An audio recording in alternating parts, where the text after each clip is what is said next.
Jama'a masu kallo da sauraro, Assalamu alaikum. Barkanmu da kasancewa ta cikin wannan sabon shirinmu mai suna Ranar Wanka.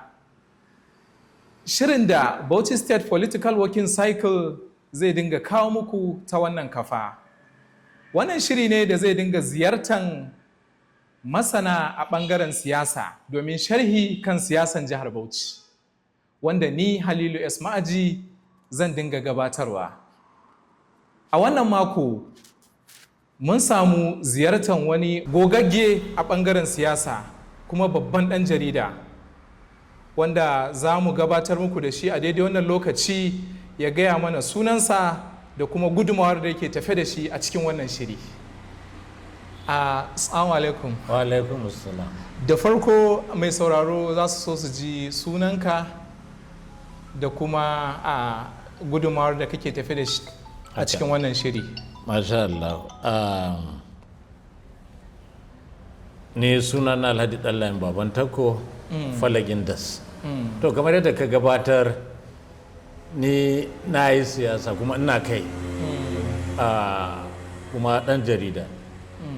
Amma zan fara da siyasa ɗin, saboda ni na fara rike mukamin siyasa a lokacin gwamnatin Ahmadu Adamu Azu.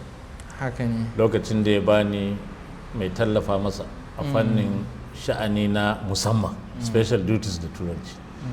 Daga baya na zo gwamnatin Isa ya gudu, shi ma ya bani babban mai tallafa masa a fannin community relations, wato hulɗa da jama'a. Ya zo ya sake bani a e-governance, wato abubuwa na yanar gizo na zamani. Sannan mukami na ƙarshe da na rike a gwamnatin Isa shine deputy chief press secretary, wato mataimakin wato mai watsa labarai na shi gwamna din. To an taba jarida an kuma taba siyasa. An taba siyasa, da yake shi mukamin na jarida din na siyasa ne. Haka ne. To kuma a gwamnatin shi yanzu mai ci kauran Bauchi, sanata Bala Muhammad, dab da zaɓe ya bani SSA har yanzu. To da aka gama zaɓe dai kuma muna nan dai tukuna, amma muna kan siyasa. To wannan shine a fannin jarida kuma da kai magana. Na fara aiki a gidan rediyon Bauchi a shekara ta 1986, na bari a shekara ta 1991. Na dan taba aiki kuma a gidan rediyon Kaduna, shi ma ba da jima ba dai na bari.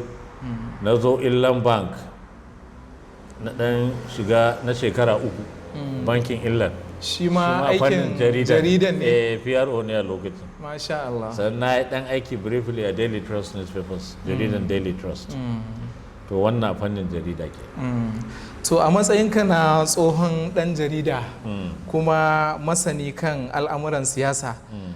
To a matsayinka na tsohon dan jarida kuma masani kan al'amuran siyasa, ya makomar siyasar jihar Bauchi a shekarar 2027, kasancewar jam'iyyun adawa yanzu sun yi yawa fiye da na a shekarun baya?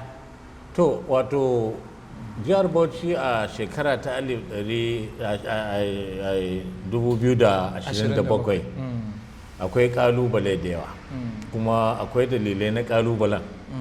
Na farko, mutane suna wayewa a siyasa yanzu.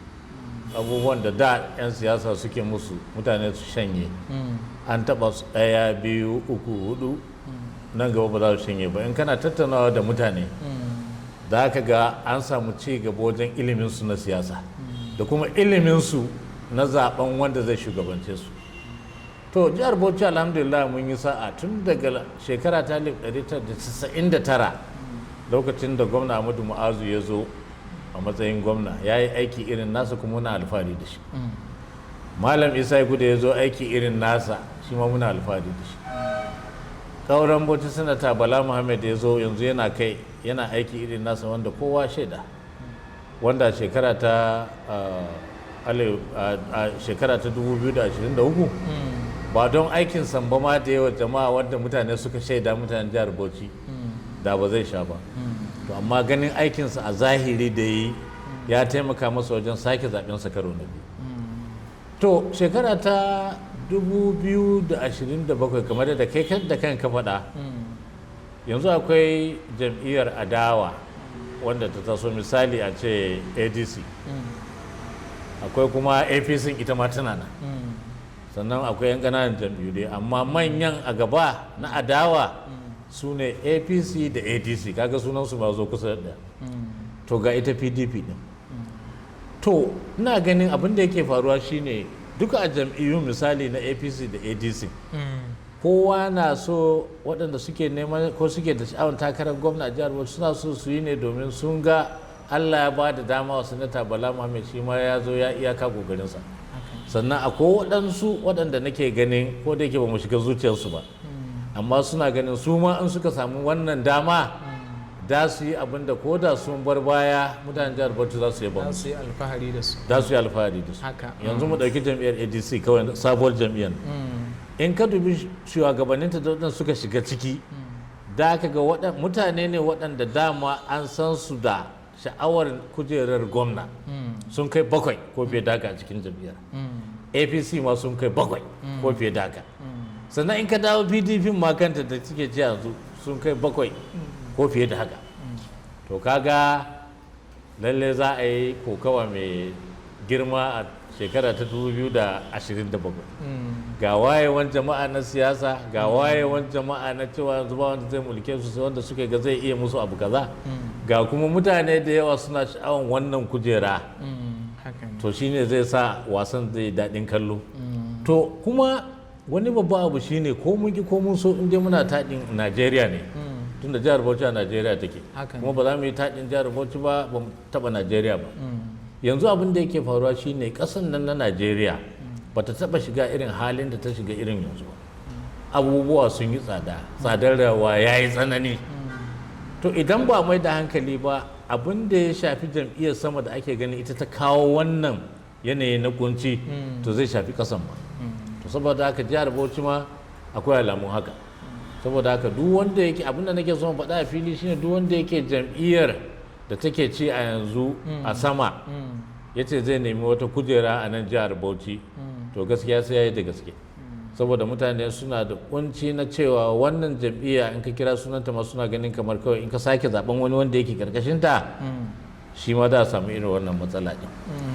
To a jam'iyyar PDP kuma yanzu babbar kalubalen shine wane ne ake ganin misali idan ya samu kujerar gwamna a shekara ta 2027 zai ci gaba ko ya dora a kan abinda sanata Bala Muhammad yake domin har kwanan goben nan sanata Bala Muhammad za ka ji ana ce yana maganan hanya ne yana maganan ginin babban ɗakin taro yana kaza kuma gashi shine aka samu gwamna na farko a tarihin jihar Bauchi tun daga shekara ta 1976 lokacin da aka kirkiro jihar Bauchi lokacin mulkin soja. Ba a taɓa samun mutumin da ya zo canza fasalin gidan fadar gwamnatin jihar ba sai shi ya bar abubuwa da dama.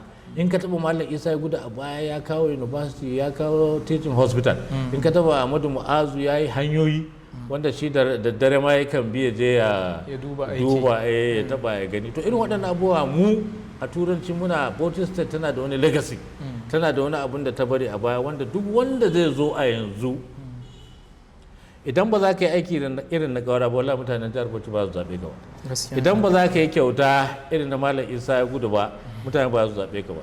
Idan ba za ka kula da aiki ba irin na Ahmadu Mu'azu mutane ba za su zaɓe ka ba. To kaga wannan combination na abubuwa sai ka tara su sannan mutane za su yi tunanin jefa maka. Sannan kuma ka tabbata daga cikin mulkinka da za ka yi a jihar Bauchi na shugabanci na gwamna da ka raba mutane da kuncin rayuwa da ake ciki a yanzu domin yanzu mutane a fusace suke. To saboda haka fusatan mutanen nan yanzu a jihar Bauchi na halin da suke ciki shi ma zai taka rawa zai yi tasiri a dukkan irin abubuwan da za su faru a siyasar jihar Bauchi. Haka ne. Yawwa. To a daidai wannan gaba menene shawarinka ga al'ummar jihar Bauchi a siyasar dai na 2027 mai karatowa? Menene shawarinka ga al'ummar jihar Bauchi? To na farko tukunna mutane su rika yin kullum suna samu nutsuwa a tare da su. Me yasa na faɗi wannan shine an yi ɗaya an yi biyu an yi ɗaya an yi biyu a zo lokacin zaɓe a tattara ko a ɗauko ɗan gishiri da omo da waɗansu lulluka a baya mutum kuna zaɓen kamar kun tura mota ne sai ya bar ku da ƙura ɗin. To wannan an yi ta yin wannan magana an yi ta yin wannan magana. To saboda haka a zo kuma ana kuka da shi a zo ana kuka dan majalisa ne, a zo ana kuka da sanata ne, an zaɓe shi baya zuwa mazaɓansa, bayi kaza. To amma abin tsoro shine kada kuma a shekara ta 2027 a sake maimaita abin da aka yi a baya. A nan ina so ne wato ne kira ga mutanen jihar Bauchi da ku lura da mutum, wai aka ce kyawun juma'a tun daga laraba ake gane yawwa. Wato duk mutumin da zai zo muku da harkar siyasa cewa yana neman kujera kaza ko yana cikin kujera kaza, to ku zauna ku nutsu ku dube shi tukunna, ku dube shi kyakkyawan dubi. Abin da yasa ce su dube shi kyakkyawan dubi shine na ɗaya tukunna, shi mai neman kujerar nan yana cika alkawari, yana mutunta mutane, yana ɗaukan waya in kun buga masa, yana da mu'amala mai kyau, baya da wulakanci ga jama'a. Waɗannan abubuwa suna da tasiri sosai, saboda abubuwan da muke kuka kenan daga baya, in muka zaɓe su sai a ce ba su ɗaukan waya, ba su mutunta mutane, ba su kaza. To amma tun farko a ɗayan takarar ku tsaya ku duba, babban abu da ɗan adam yake so a rayuwarsa shine ka mutunta shi. Duk kuɗin da zaka ba ɗan adam in baka mutunta shi, wallahi sai dai ya karbi kuɗin ka kawai, amma a cikin zuciyarsa wallahi baya ganin ka da mutunci. Gaskiya ne. To saboda haka a zaɓo mutane, a kula da mutane, ba wai yawan kuɗin da mutum zai ɗauko ya baka don ka zaɓe shi ba, a yanayin mu'amalansu da mutane. Yana da wulakanci in kuka je wajensa, ai ko daga kyauta ma zaka gane. A kyautan da yake yi din nan, ainihin ya taimake ka ne da gaske, shi yana wannan abu ne don ya taimake ka, ko a'a saboda kawai sha'awan da yake na kujerar nan. Amma in aka zo mana aka rufe mana idanu da wasu abubuwa kawai, ba mu tsaya mun kalli mutum ba, to gaskiya za a sake samun matsalolin da ake samu a kodayaushe. A samu mutum mai mutunci, wanda ya san mutuncin mutane, wanda yake kuma akasari ko da yake ba za ka raba dan siyasa da aikin riya ba. Wani lokaci na kan ce aikin riya da dan siyasa yake yi yana da kyau, domin in ba a san abin da yake yi din ba, to kaga ba za a san wane ne shi ba. To amma wanda kai ka san cewa yana yin abin nan ne saboda shi mutumin kirki ne, to ya kamata a rika dubawa, ana zaba, kada zo ana kuka ana ce zata daga baya. To muna godiya.